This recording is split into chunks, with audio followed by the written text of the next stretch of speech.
बहुत समय पहले की बात है। जानकीपुरम नामक एक समृद्ध राज्य था। वहाँ एक सिद्ध साधु रहते थे जिन्हें लोग महंत जी कहकर पुकारते थे। महंत जी के दो पुत्र थे, मथुरा और अढ़ैया। नियति का खेल देखिए, छोटे पुत्र अढ़ैया का विवाह वहाँ की राजकुमारी मालती से हो गया और अब वो राजमहल के वैभवपूर्ण सुखों में मग्न था। दूसरी ओर बड़ा पुत्र मथुरा पंडित स्वयं को और अधिक ज्ञानी व शक्तिशाली बनाने की लालसा में कालिंदी के घने जंगलों की ओर तपस्या के लिए निकल पड़ा। अब आश्रम में महंत जी के साथ केवल उनके दो वफादार साथी बचे थे, पप्पू गधा और मिट्ठू। ये केवल जानवर नहीं थे बल्कि महंत जी के सुख दुख के साथी थे, जो उनसे इंसानों की तरह बातें किया करते थे। अरे बाबा, ओए बाबा, किधर खोए हो? आश्रम में धुआं उठ रहा है और आपका दिमाग एकदम ठंडा पड़ा है। मथुरा कल से गायब है भिलू। शाम होने को आई। सूरज भाई ने भी अपनी बोरिया बिस्तर समेट ली, पर आपका लाडला मथुरा पंडित अभी तक नहीं लौटा। अरे मिट्ठू, कलेजा जल के कोयला हो गया रे मेरा। दो बेटे दिए भगवान ने, पर दोनों ही डिफेक्टिव निकले।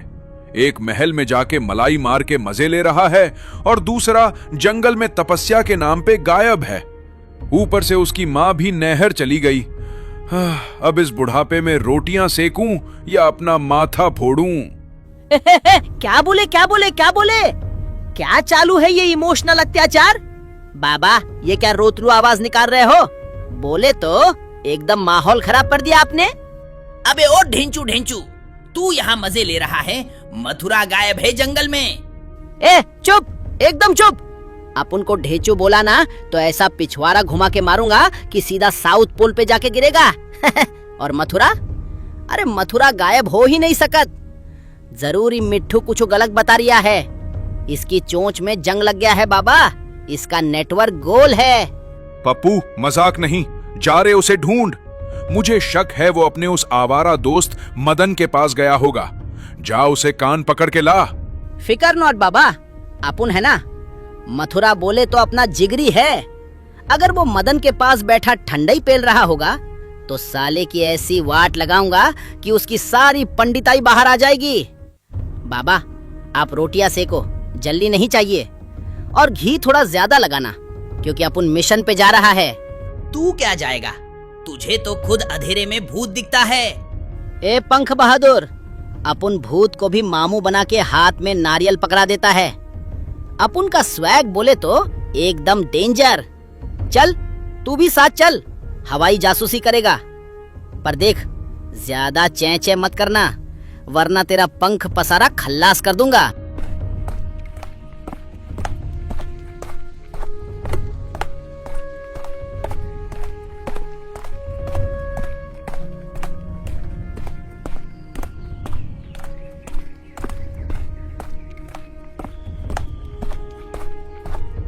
ए मदन, ए मदनिया, बाहर निकल बे। क्या अंदर कुंडी लगा के मुन्नी बदनाम देख रिया है क्या? दरवाजा खोल, वरना अपन बिना वारंटी के तलाशी शुरू कर देगा खल्लास। अरे पप्पू, मिट्ठू, तुम लोग इस वक्त यहाँ? क्या हुआ? कोई भूत पीछे पड़ा है क्या? ए चुप, एकदम चुप। भूत अपन के सामने सेल्फी लेने की हिम्मत नहीं करते। तो ये बता, अपना मथुरा किधर छुपा के रखा है? निकाल बाहर उसको, वरना तेरे घर का इंटीरियर डिजाइन बदल दूंगा मैं। पागल हो गए हो क्या? मथुरा यहाँ क्यों आएगा? वो तो कल से ही मेरे पास नहीं आया। मैं तो खुद सोच रहा था कि वो जंगल में किसी जड़ी बूटी की चटनी बना रहा होगा। अरे मदन, झूठ मत बोल, वो साला गायब हो गया है।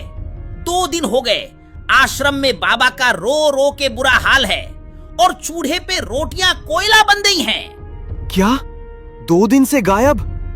अरे बाप रे, ये तो लोचा हो गया भीड़ू। मथुरा को कोई उठा तो नहीं ले गया? कालिंदी जंगल में तो बड़े बड़े आदमखोर घूमते हैं। है, आदमखोर की इतनी मजाल? मथुरा को उठाएगा तो उसको बदहजमी हो जाएगी। पर सीन सीरियस है भीड़ू। अगर वो तेरे पास नहीं है तो किधर गया? कहीं उसने संन्यास तो नहीं ले लिया?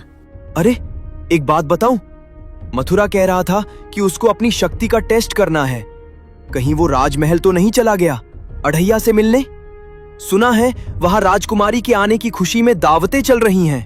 क्या बोले? राजमहल? मिट्टू, सुना तूने? वो साला महल में रसमलाई पेल रहा है। इधर अपन को सूखी रोटी भी नसीब नहीं हो रही। बाबा रोटियां सेक सेक के तवा एक्सपर्ट बन गए हैं और मथुरा वहाँ शाही टुकड़े चबा रहा है। बोले तो एकदम गद्दारी भिड़ू। और वो अपना दोस्त, वो मोटा सांड जिन्न किधर है? वो भी तो नहीं दिख रहा 2 दिन से। अरे हाँ, वो मोटा सांड जिन्न भी गायब है। वो और मथुरा साथ में होंगे तो समझ ले कॉम्बो पैक बन गया है। एक शक्ति का मारा, दूसरा भूख का प्यासा। ये दोनों पक्का महल की किचन में सेंध लगा रहे होंगे। बोले तो फुल ऑन डाका। चलो फिर राजमहल चलकर देखे क्या? मुझे तो डर लग रहा है कि कहीं सैनिक उन्हें चोर समझ के जेल में न डाल दे। जेल? किसकी जेल? किसके सैनिक? अपुन जब चलेगा ना तो महल के गेट पे रेड कारपेट बिछेगा। मदन, तू टेंशन मत ले, तू बस अपना ये भारी शरीर हिला और चल। मिट्ठू, तू ऊपर से सिग्नल दे। अपुन अभी राजमहल की वाट लगाने जा रहा है। बोले तो एकदम धावा। लेकिन महल में घुसेंगे कैसे? वहाँ तो कड़े पहरे होंगे। नहीं मिला तो अपुन महल की छत पे चढ़ के ढेंचू ढेंचू का ऐसा डीजे बजाएगा कि राजा खुद बाहर आके पूछेगा, ए भीड़ू, क्या मांगता है? चल अब टाइम खोटी मत कर। मथुरा को पकड़ना है और अपना हिस्सा भी वसूलना है। खल्लास।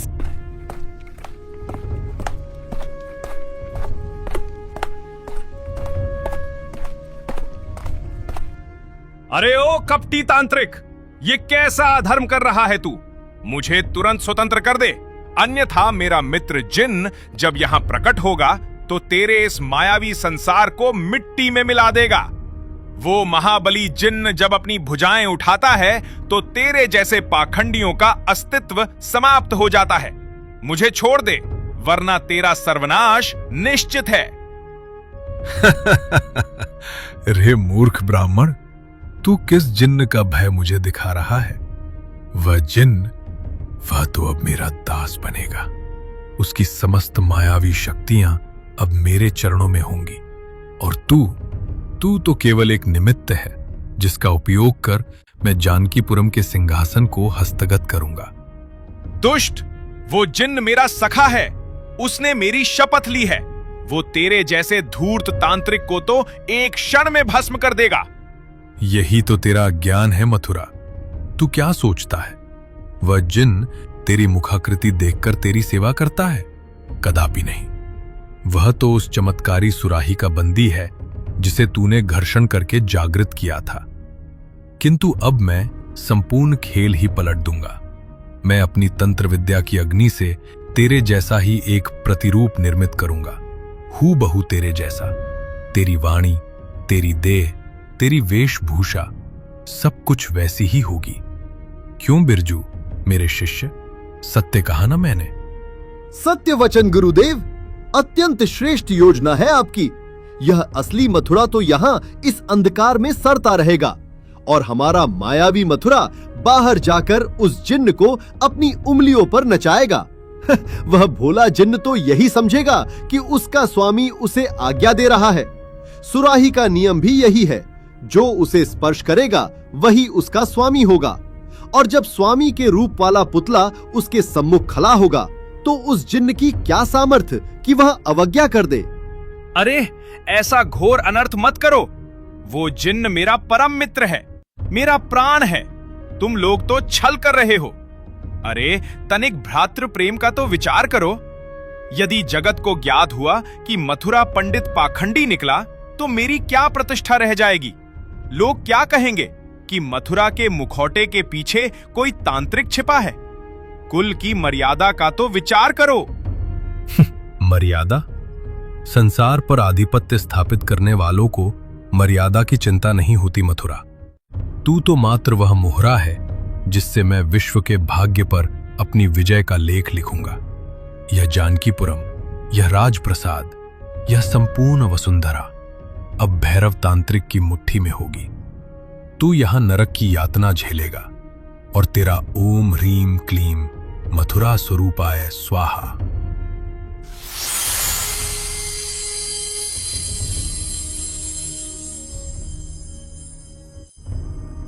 हे नारायण, ये तो पूर्णतः मेरे जैसा ही दिख रहा है। प्रणाम गुरुदेव, आज्ञा प्रदान करें। ये संपूर्ण विश्व अब आपके चरणों में होगा। आपके स्वप्न को साकार करना ही मेरा परम धर्म है। रे प्रतिरूप, ओ पाखंडी, मेरी वाणी वापस कर। ओए तांत्रिक, ये तो मेरी शैली की भी नकल कर रहा है। ये तो घोर अन्याय है। देखा मथुरा, ये है मेरा अचूक प्रहार। अब यह मायावी मथुरा राजमहल जाएगा, अढ़ैया को मार्ग से हटाएगा, राजकुमारी को बंदी बनाएगा और जिन्न से वह समस्त कुकृत्य करवाएगा जो कोई साधारण मनुष्य स्वप्न में भी नहीं सोच सकता। जानकीपुरम के विनाश का समय निकट है। गुरुदेव, अब विलंब कैसा? इस मायावी मोहरे को रणभूमि में उतारिए। वह पप्पू गधा और मदन तो राजमहल के समीप पहुंचने ही वाले होंगे। जब वे इस नकली मथुरा को देखेंगे तो उन्हें तनिक भी आभास नहीं होगा कि यह तांत्रिक का निर्मित पुतला है। चिंता ना करें बिरजू भाई, मैं तो ऐसा अभिनय करूंगा कि वह पप्पू गधा भी भ्रमित हो जाएगा। अति शीघ्र आपका प्रत्येक स्वप्न, प्रत्येक अभिलाषा पूर्ण होगी। मैं प्रस्थान कर रहा हूं विनाश का सूत्रपात करने। जा, और स्मरण रहे, जब तक यह वास्तविक मथुरा यहां मेरी कारागार में है, तेरी श्वासें चलती रहेंगी। जिन्न को अपना दास बना और राजमहल के राजकोष की कुंजियां मेरे पास लेकर आ। कल्याणम।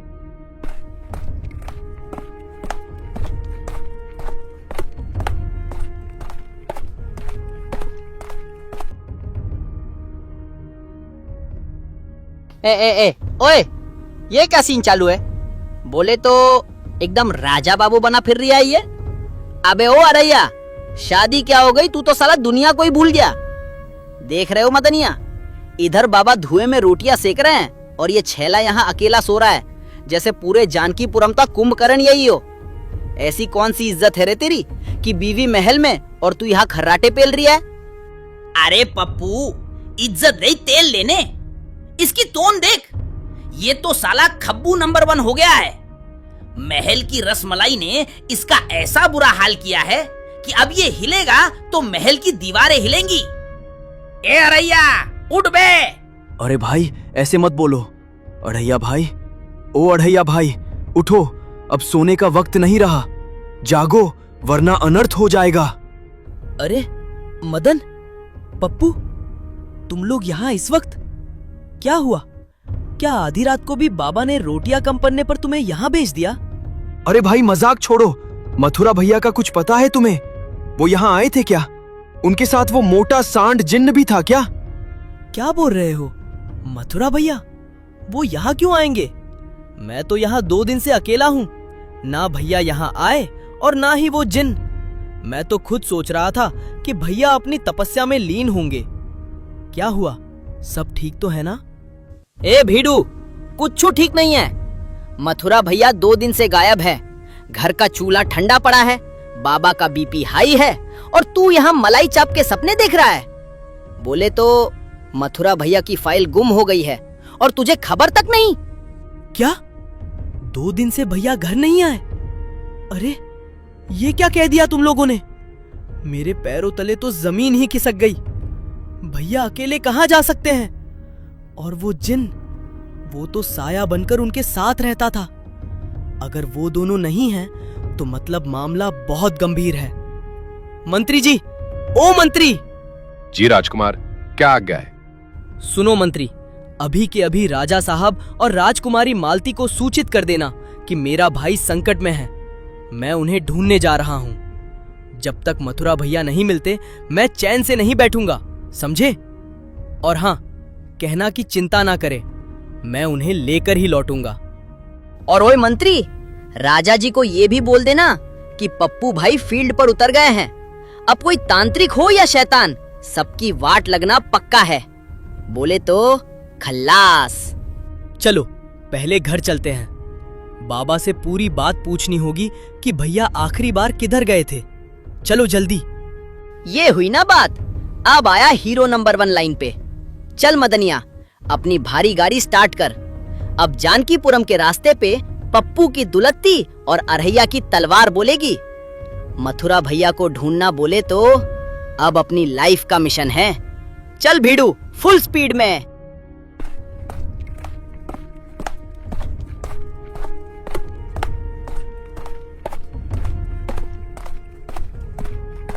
श्री कृष्ण गोविंद हरे मुरारी, हे नाथ नारायण वासुदेवा।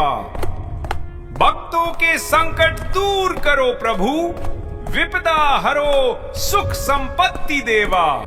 ठहरो, ये गूंज, ये तो भैया की आवाज है। भला इस निर्जन वन में आधी रात्रि को भैया कौन सी भक्ति में लीन है? बोले तो सिग्नल एकदम फुल आ रहा है बीड़ू। मथुरा भैया का रेडियो बस तो रिया है, पर इस जंगल में कौन सा सत्संग चालू है? कुछ तो लोचा है। बचाओ, रक्षा करो, हे नारायण, कोई तो मेरी सहायता करो। हाय, मैं मारा गया। भैया, मदन, पप्पू, भागो, भैया संकट में है।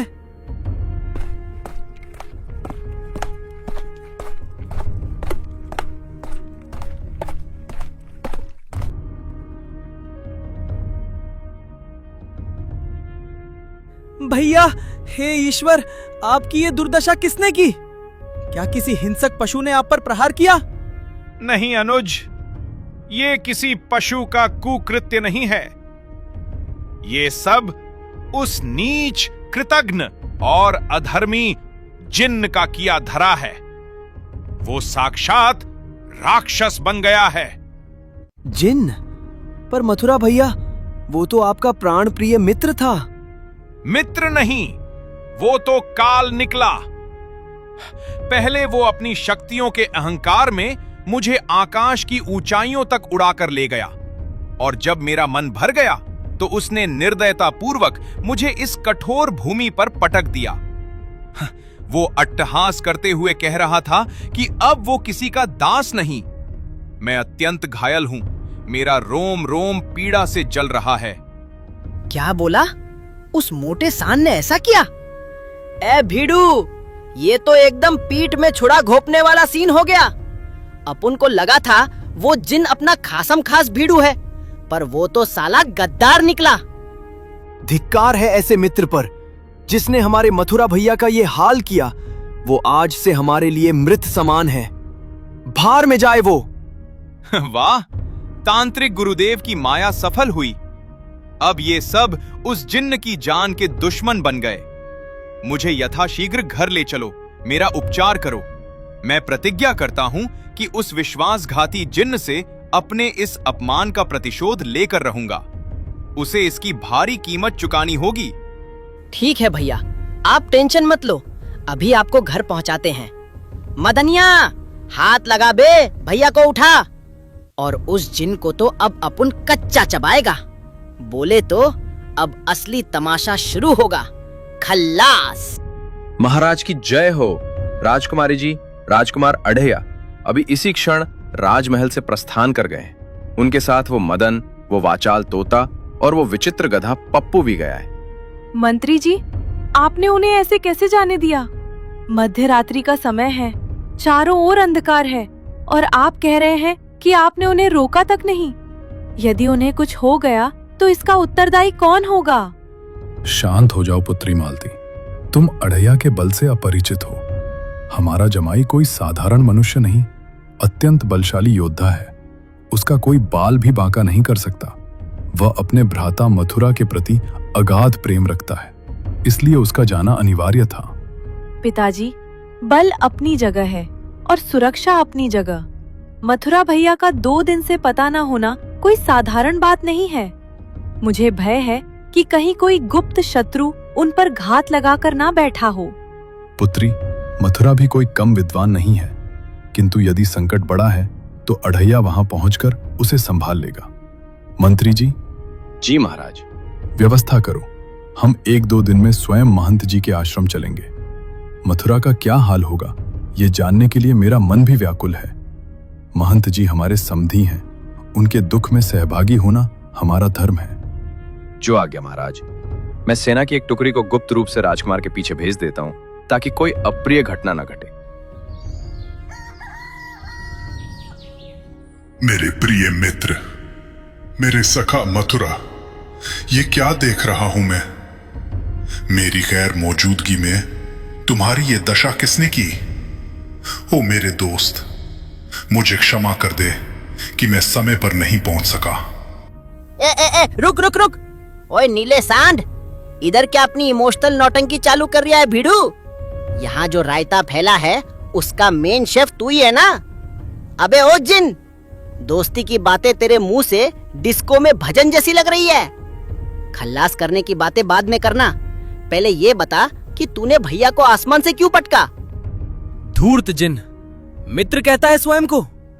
भैया ने हमें बताया कि तूने अपनी शक्तियों के मद में उन्हें ऊपर ले जाकर नीचे गिरा दिया। क्या यही तेरी मित्रता है? क्या इसी को तू प्रेम कहता है? नहीं, ये असत्य है। मैं अपने प्राण दे सकता हूं, पर अपने मित्र मथुरा का अहित कभी नहीं कर सकता। मथुरा, मेरे दोस्त, कुछ तो बोलो। कौन है? अडैया, मदन, देखो तो कौन आया है। मुझे कुछ स्मरण नहीं हो रहा। मेरा मस्तिष्क सुन्न पड़ गया है, जैसे किसी ने मुझ पर कोई काला जादू कर दिया हो, जैसे कोई शक्ति मेरी स्मृतियों को निगल गई हो। पर यह नीला साया, मुझे इससे भय लग रहा है। देखा, मेरे निर्दोष पुत्र की सुध बुध चली गई। दुष्ट जिन, तूने उसे कहीं का नहीं छोड़ा। ए जिन, बहुत हुआ तेरा ये दोस्ती का नाटक। ये मथुरा मेरा बचपन का यार है। तू तो बस एक मायावी जीव है जिसे हमने सुराही से निकाला था। तुझे हमने दोस्त समझा, पर तू तो जहरीला नाग निकला। तू आज से मेरा मित्र नहीं है। मदन, तुम तो जानते हो कि जब तुमने और मथुरा ने मिलकर सुराही रगड़ी थी, तब मैंने तुम दोनों को अपना स्वामी नहीं, अपना भाई माना था। मैं तुम दोनों का गुलाम हूं, पर मैंने कभी गुलामी नहीं की, हमेशा दोस्ती निभाई है। मथुरा सखा, एक बार मेरी ओर देखो। जिन, तू कहता है तू मेरा मित्र है? मूर्ख, एक स्वामी कभी अपने दास को मित्र नहीं बनाता। मैंने तुझे स्वतंत्रता दी तो तूने मुझे ही मारना चाहा। अब और नहीं। सुराही के नियमों को याद कर। तू मेरा गुलाम है, और एक गुलाम की जगह स्वामी के चरणों में होती है, उसके हृदय में नहीं। मथुरा सही कह रहा है। जिन, मैं तुझे अंतिम आदेश देता हूं। आज से तू मेरा मित्र नहीं है। मेरी ओर से तेरी दास्ता का जो आधा अंश था, वो भी मैं आज मथुरा को सौंपता हूं। आज से तू केवल और केवल मथुरा का पूर्ण गुलाम है। हमारी बरसों की मित्रता आज इसी क्षण भाड़ में जाए। तू केवल एक नौकर है, और एक नौकर की तरह ही बात कर। यदि मेरी वफादारी का यही प्रतिफल है, यदि आप दोनों ही मुझे त्याग रहे हैं, तो ठीक है। अब कोई दोस्ती नहीं, कोई भाईचारा नहीं। जो हुक्म मेरे आका। यदि मेरी नियति में केवल जंजीरें ही लिखी हैं, तो मैं उन्हें स्वीकार करता हूं। आज से मैं पूर्णतः आपका गुलाम हूं, मथुरा आका। आप जो बोलेंगे वैसा ही करूंगा, चाहे वो धर्म हो या अधर्म। मेरा वजूद अब केवल आपकी आज्ञा में है। बोलिए मेरे आका, क्या आदेश है? हे जिन, मेरे दास, यदि तू वास्तव में मेरा आज्ञाकारी है, तो अभी इसी क्षण अपनी माया से मुझे पूर्णतः स्वस्थ कर। मेरी समस्त देह की पीड़ा को समाप्त कर दे। ठीक है मेरे आका, आपका जो हुक्म।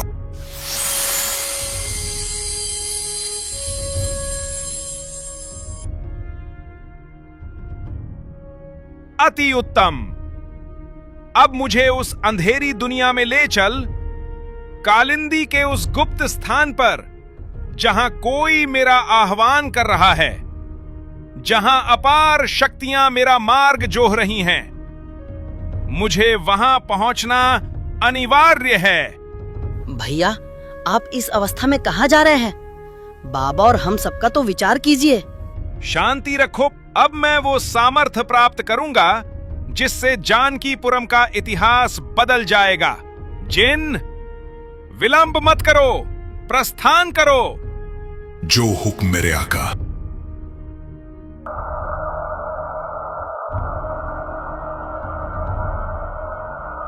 रुको, सब के सब ठहरो। जो हम देख रहे हैं वो सच नहीं है। मुझे वो जिन सही लग रहा है, पर मथुरा भैया वो सही नहीं लग रहे। वो किसी के कब्जे में है। उनकी आत्मा पर किसी और का पहरा है। क्या बकवास कर रहा है मिट्ठू? मथुरा तो हमारा दोस्त है। उसे चोट लगी थी, इसलिए शायद वो चिड़चिड़ा हो गया है। हाँ मिट्टू, अपनी चोट को थोड़ा आराम दे।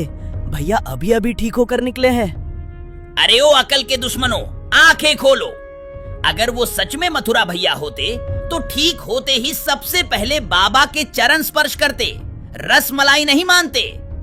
और सबसे बड़ी बात, वो कालिंदी जंगल जाने की बात कर रहे हैं। कालिंदी, जहां परिंदा भी पर मारने से डरता है, वहां मथुरा भैया जैसा ज्ञानी आदमी क्यों जाएगा? जरूर दाल में कुछ काला है, बल्कि पूरी दाल ही काली है। है। बोले तो मिट्ठू एकदम पते की बात बोल रहा है भिड़ू। अपन को भी शक हुआ था। मथुरा भैया की आंखों में वो पंडिताई वाला तेज नहीं, बल्कि किसी बैटरी वाली टॉर्च की चमक थी। और वो जिन बेचारा कितना रो रहा था।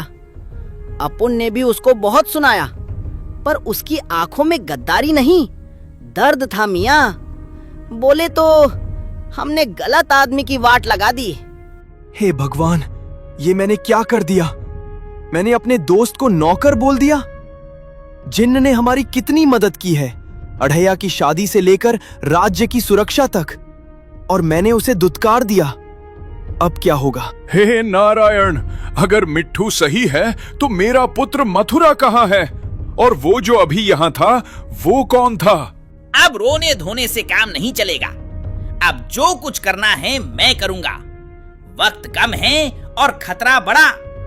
अढ़ैया और मदन, तुम दोनों तुरंत कालनेमी के पास जाओ। वो काली शक्तियों का बादशाह है। वही बता पाएगा कि मथुरा भैया पर किस तांत्रिक का साया है। मैं और पप्पू तुमको वहीं मिलेंगे। पर कालनेमी बहुत खतरनाक है। क्या वो हमारी मदद करेगा? करेगा। उसे कहना कि धर्म संकट में है। और महंत जी, आप तुरंत राजमहल जाइए। राजा साहब से कहिए कि अपने राजगुरु नीलमणि व्यास से परामर्श लें। वही शास्त्रों के ज्ञाता हैं। वही इस मायावी जाल को काट पाएंगे। चलो, सब अपने अपने काम पर निकलो। फिर देर किस बात की? चल भिड़ू, कालिंदी जंगल का किंग बनने का टाइम आ गया है। हटा सावन की घटा, तांत्रिक की लगा दे बात। चल रे मिट्ठू, उड़। तेरा भाई पप्पू अब एक्शन मोड में है। खल्लास।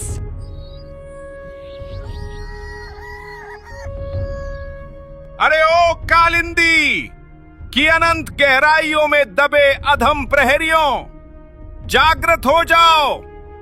अपनी उन पत्थर की आंखों को खोलो और देखो कि तुम्हारी मृत्यु स्वयं तुम्हारे द्वार पर खड़ी अट्टहास कर रही है। तुम जो इस अंधेरी दुनिया के स्वयं को अघोषित स्वामी मान बैठे हो, आज तुम्हारा वो भ्रम टूटने का समय आ गया है। निकलो अपनी उन घृणित मांदों से और मेरा सामना करो। क्या तुम में से किसी में इतनी सामर्थ है कि इस ब्राह्मण के तेज का सामना कर सके?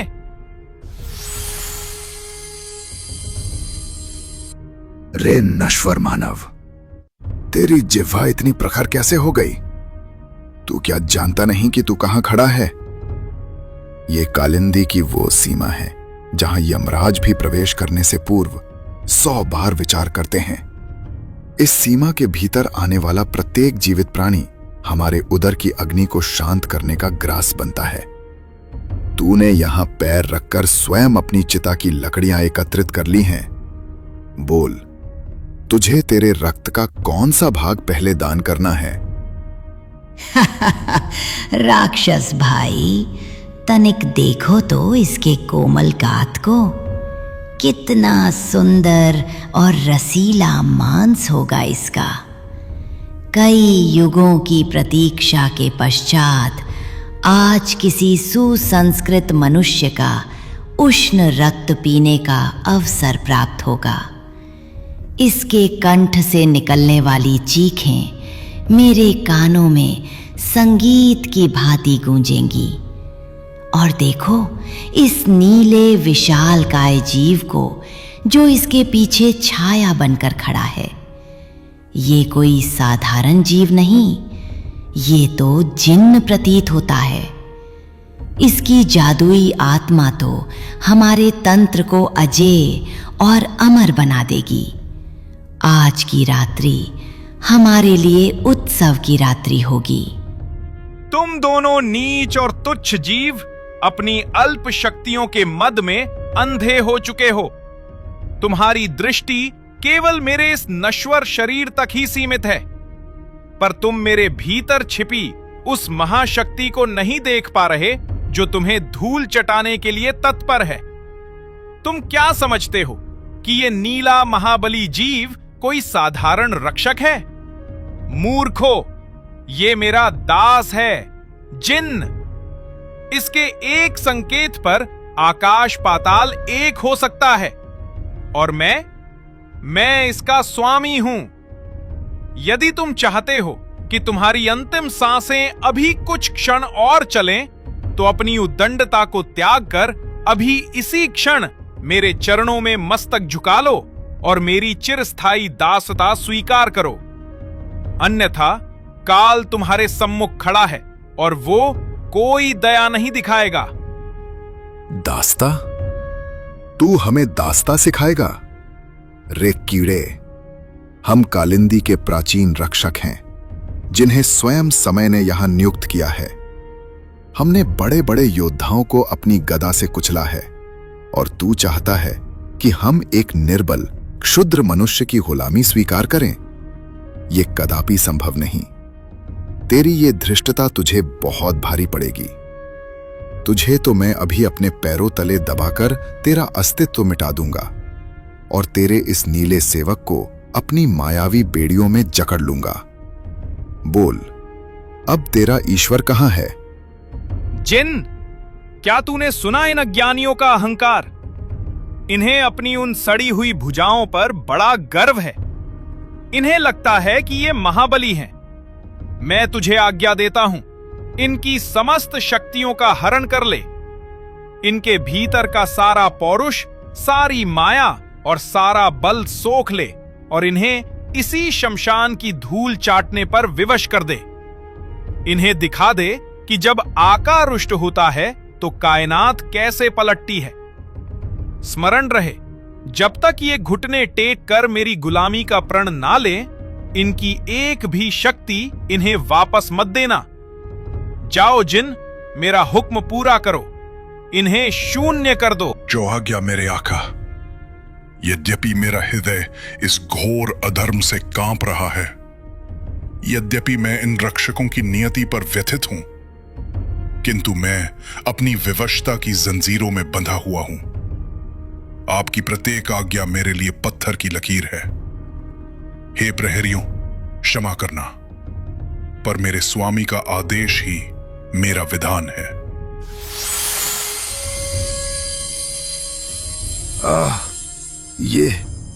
ये क्या हो रहा है? मेरी आंखों के सामने अंधकार क्यों छा रहा है? मेरी गदा ये इतनी भारी कैसे हो गई कि मैं इसे उठा भी नहीं पा रहा? मेरी भुजाओं का वो वज्र जैसा बल कहां लुप्त हो गया? हे विधाता, मैं अपने पैरों पर खड़ा रहने में भी असमर्थ हूं। मेरी शक्ति कोई खींच रहा है। मेरी माया, मेरा वो सदियों पुराना तंत्र, ये नीला दानव मेरी आत्मा को निचोड़ रहा है। रुको, ठहर जाओ, हमें इस प्रकार रिक्त मत करो। मेरी सांसें रुक रही हैं, हमारा अस्तित्व धूमिल हो रहा है। दया करो, हमारी शक्तियां हमें वापस लौटा दो। देखा, यही तुम्हारी वास्तविक औकात है। बिना उन शक्तियों के तुम दोनों कूड़े के उस ढेर से अधिक कुछ नहीं हो जिसे वायु का एक झोंका भी उड़ा ले जाए। तुम्हारा अहंकार अब कहां है? तुम्हारी वो गदा और तुम्हारे वो खंजर जैसे नाखून अब क्या करेंगे? अब बोलो, अपनी उस मांद में मरना स्वीकार है या मेरे तलवे चाटकर मेरी गुलामी करना? चुनाव तुम्हारा है, मृत्यु या दास्ता। हमें क्षमा करें स्वामी, हम अज्ञानी थे, हम अंधे थे जो साक्षात काल के स्वामी को नहीं पहचान सके। हमें जीवन दान दे। हमारे बल के बिना हम जीवित रहकर भी मृत समान हैं। हम आजन्म आपके दास बनकर रहेंगे। जानकीपुरम तो क्या, पाताल तक हम आपकी आज्ञा का पालन करेंगे। हमें जीवन दान दे प्रभु, हम आपकी चेरी बनकर रहेंगी। आपकी हर कुटिल योजना में हमारा तंत्र आपके काम आएगा। बस हमें इस असहाय अवस्था से मुक्त करें। हम आपके चरणों की धूल है, हमें स्वीकार करें। उत्तम, यही स्थान है तुम्हारा। जिन, इनकी समस्त शक्तियां अभी अपने ही पास संचित रखना। जब ये अपनी निष्ठा सिद्ध कर देंगे तब विचार करूंगा कि इन्हें कितना बल वापस देना है। अब मुझे विलंब नहीं चाहिए। मुझे उस गुप्त गुफा की ओर ले चलो जहां इस ब्रह्मांड की सबसे काली और संहारक शक्ति का वास है। जानकीपुरम के विनाश का अध्याय अब यहीं से लिखा जाएगा। महाराज, अनर्थ हो गया। मेरा पुत्र मथुरा, वो मेरा मथुरा नहीं है। उसकी आंखों में वो ममता, वो पंडिताई और वो सरलता कहीं लुप्त हो गई है। वो तो साक्षात कोई पाषाण हृदय राक्षस प्रतीत हो रहा था। वो उस जिन को लेकर कालिंदी के उन घने और शापित जंगलों की ओर निकल गया है। मुझे भय है कि जानकीपुरम पर कोई बहुत बड़ी विपत्ति आने वाली है। शांत हो जाइए महंत जी, आपका भय निराधार नहीं हो सकता। मंत्री, विलंब मत करो। इसी क्षण राजगुरु नीलमणि व्यास महाराज को सादर दरबार में उपस्थित करो। इस रहस्यमयी पहेली का उत्तर केवल वही दे सकते हैं।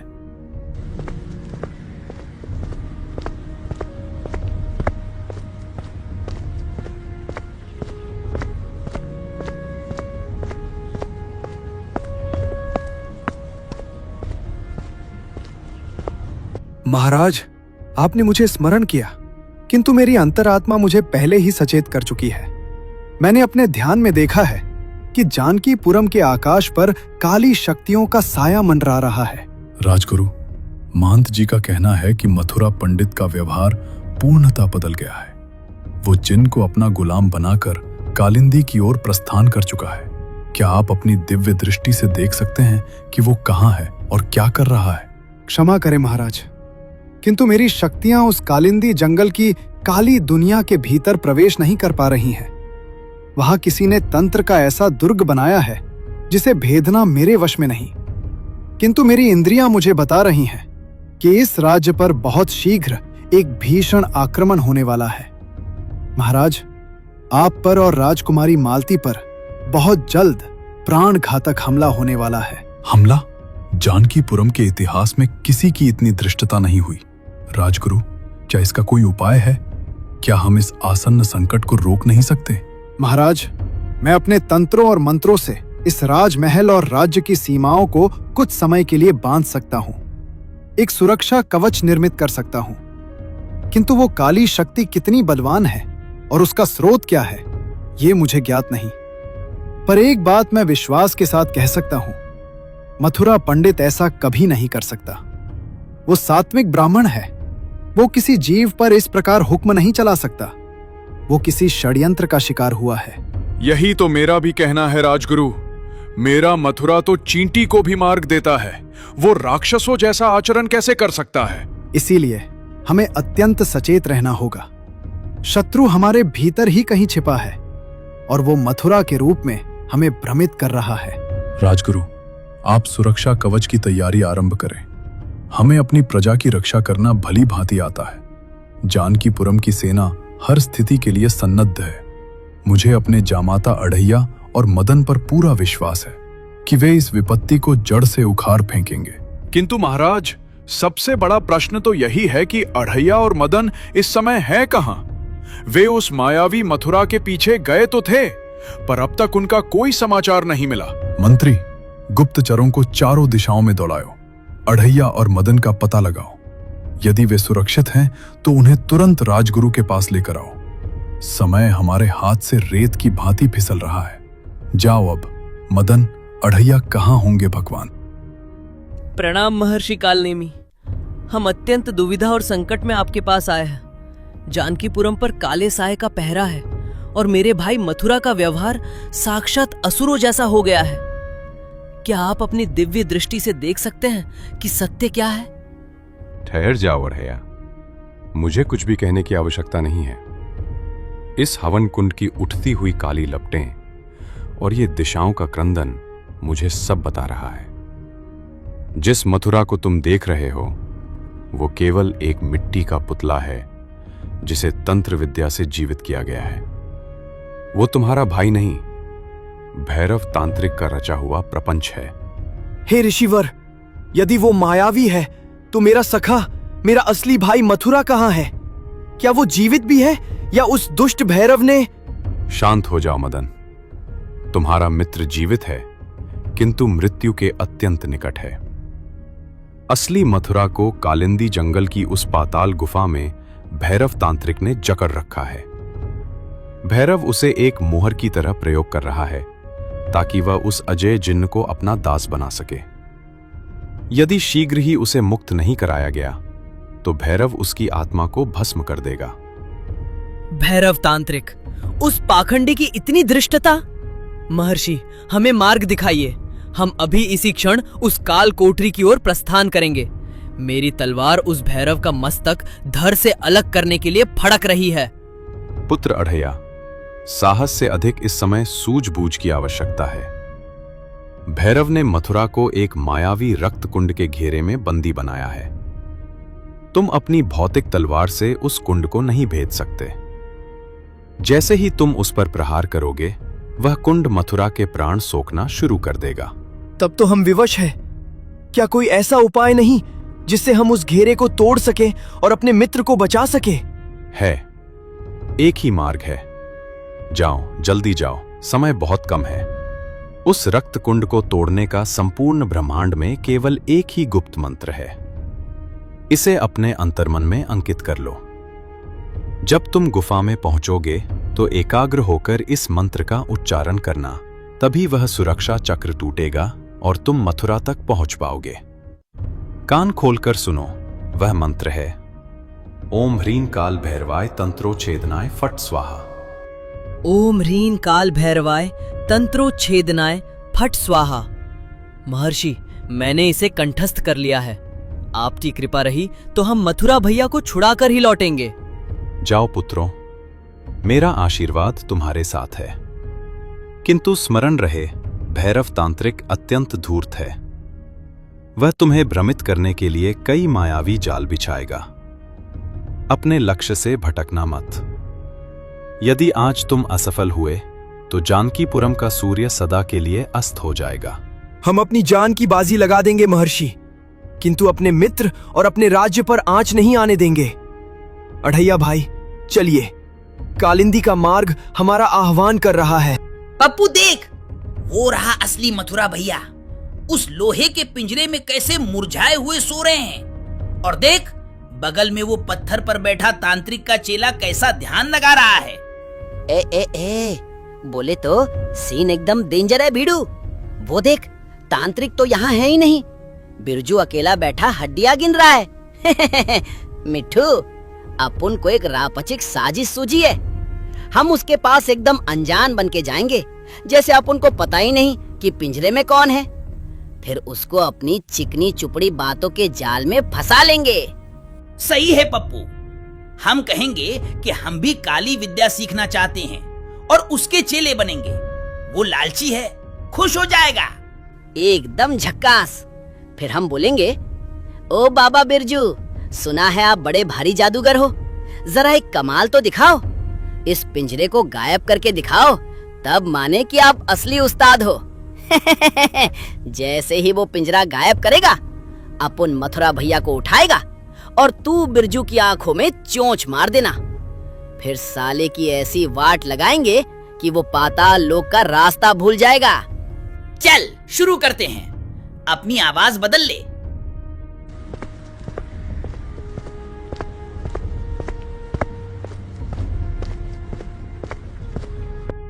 प्रणाम महान जादूगर बाबा। होए होए, क्या तेज है आपके चेहरे पर। बोले तो एकदम झकास लग रहे हो बाबा। हम बहुत दूर से आपकी शोहरत सुन के आए हैं। कौन हो तुम? यहाँ शमशान की भूमि पर क्या करने आए हो? और ये गधा बोलता कैसे है? अरे बाबा, ये तो आपका आशीर्वाद है। हम दोनों भटकते हुए मुसाफिर हैं और हमें काली शक्तियों का बड़ा शौक है। हमें भी अपना चेला बना लो बाबा। हम आपके चरणों की धूल झाड़ेंगे, बस हमें भी थोड़े जादू टोने सिखा दो। मेरा गुरु भैरव तांत्रिक तो पाताल लोक गया है साधना करने। वो काली पूर्णिमा को वापस आएगा, तब तक मैं ही यहाँ का सर्वे सर्वा हूँ। तुम चेले बनना चाहते हो, पर तुम मेरे काम क्या आओगे? बाबा, हम आपके लिए दूर दराज से खबरें लाएंगे, पर पहले हमें यकीन तो हो कि आप सच में शक्तिशाली हो। ये जो पिंजरा पड़ा है, इसमें ये मामूली सा आदमी क्यों कैद है? क्या आप में इतनी शक्ति है कि आप बिना चाबी के इस पिंजरे को गायब कर सको? मामूली आदमी? ये मथुरा पंडित है। पर तुम मेरी शक्ति पर संदेह करते हो। देखो मेरा चमत्कार। मैं चाहूं तो इस पूरे पिंजरे को हवा में विलीन कर दूं। अरे बाबा, फेंक रहे हो? बोले तो ये काम आपके बस का नहीं है। ये तो कोई बड़ा उस्ताद ही कर सकता है। क्या बोला? अभी देख। ओम ह्रीं धू धू पिंजरम लोपय स्वाहा।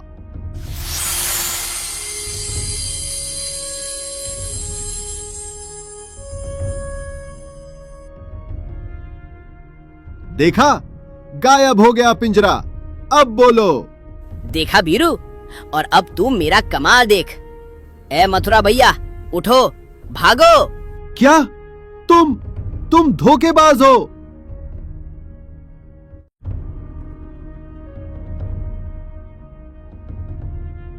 ये ले और ये ले। मेरी आंखें, बचाओ गुरुजी, बचाओ। चुप कर साले, अब गुरुजी पाताल से आएंगे तभी तेरा उद्धार होगा। ए, क्या बोला था? चेला बनेगा? अब बोल, अपन की दुलत्ती का स्वाद कैसा लगा? बोले तो एकदम कड़वा है ना? साले, हमारे मथुरा भैया को पिंजरे में रखता है। अरे पप्पू, मिट्ठू, तुम दोनों यहाँ इस नर्क में कैसे?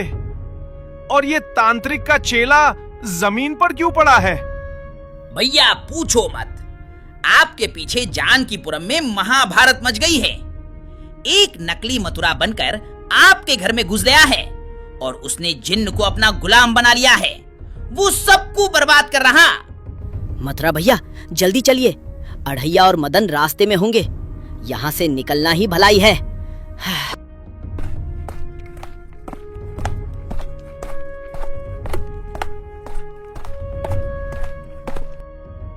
जिन, मेरे मित्र, जहां कहीं भी हो, अपने असली स्वामी की पुकार सुन। मैं मथुरा तुझे आदेश देता हूं, सामने प्रकट हो। नहीं, ये आवाज, ये तो मेरे असली सखा मथुरा की है। तो अब तक जो मेरे साथ था वो छल था। धोखेबाज, तूने एक जिन से गद्दारी की। अबे ओ गुलाम, चुपचाप मेरा हुक्म मान। अब कोई हुक्म नहीं, अब सिर्फ तेरा अंत होगा।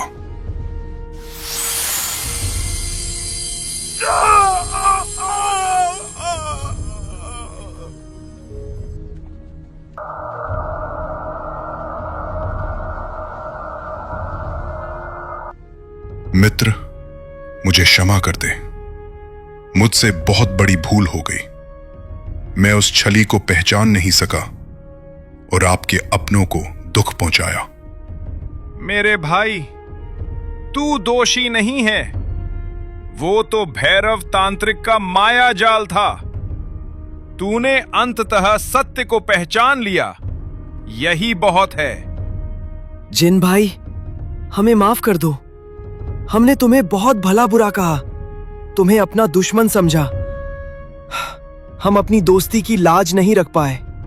हाँ जिन, मुझे भी खेद है। हमने सत्य जाने बिना तुम पर संदेह किया। नहीं साथियों, ये तो मात्र एक भ्रम था। किसी से कोई गलती नहीं हुई। हम फिर से एक हैं और जानकीपुरम सुरक्षित है। चलो वीरू, बोले तो एकदम हैप्पी एंडिंग हो गई। अब अपन को भूख लगी है, आश्रम चलो और रसमलाई का ऑर्डर दो। तो मेरे प्यारे दोस्तों, मेरी YouTube फैमिली, आप सबको हमारी ये कहानी और ये वीडियो कैसी लगी? उम्मीद है आपको बहुत मजा आया होगा। और हाँ, सबसे जरूरी बात, अगर आपको हमारी मेहनत और ये कहानी अच्छी लगी तो भगवान शिव का नाम लेकर चैनल को सब्सक्राइब करें और वीडियो को लाइक जरूर करें। बोले तो कंजूसी मत करना वीडू। अभी के अभी वो बटन दबाओ और फैला दो वीडियो को पूरे शहर में। फिर मिलेंगे अगले एपिसोड में, तब तक के लिए खल्लास।